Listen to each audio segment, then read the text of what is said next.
Hi guys, welcome back to our channel. Pag-uusapan naman natin muli si Sharon Cuneta, na pag-usapan nga natin sa ating previous video si Sharon at ang kanyang anak na si Casey Concepcion.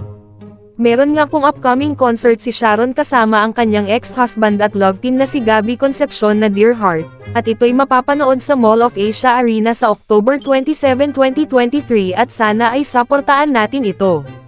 Nung mga nakaraang araw nga ay usap-usapan ang pamilya ni megastar, dahil nga sa pag-unfollow ni Casey kay Kiko at Frankie, at sabi nga niya na feeling niya mag-isa lang siya dati.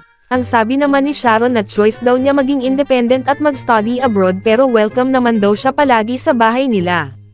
Sabi nga ni Mega na equal daw ang pagmamahal niya sa mga anak niya at mahal niya sila lahat, at ang sabi naman ni Casey na gusto niya na magkabati na silang mag-ina.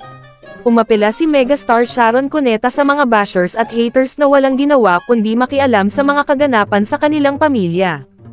Ayon kay Ate Shawi, huwag daw magdunong-dunungan ang mga ipal na netizens dahil hindi naman nila alam kung ano ang tunay na mga nangyayari sa loob ng kanilang bahay.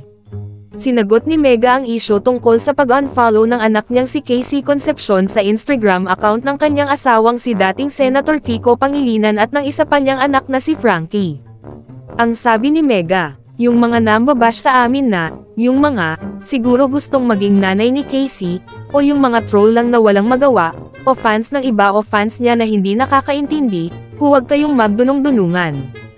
Kasi ang showbiz, trabaho namin, hindi kami showbiz na pamilya. Pag-uwi we are very decent and private and some things have to stay within the family.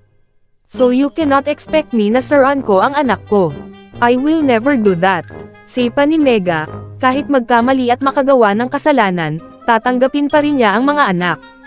Ang singa namin ay sana magkabati na ang magpamilya. So ano say ninyo dito guys? Comment your thoughts below and don't forget to subscribe to our channel.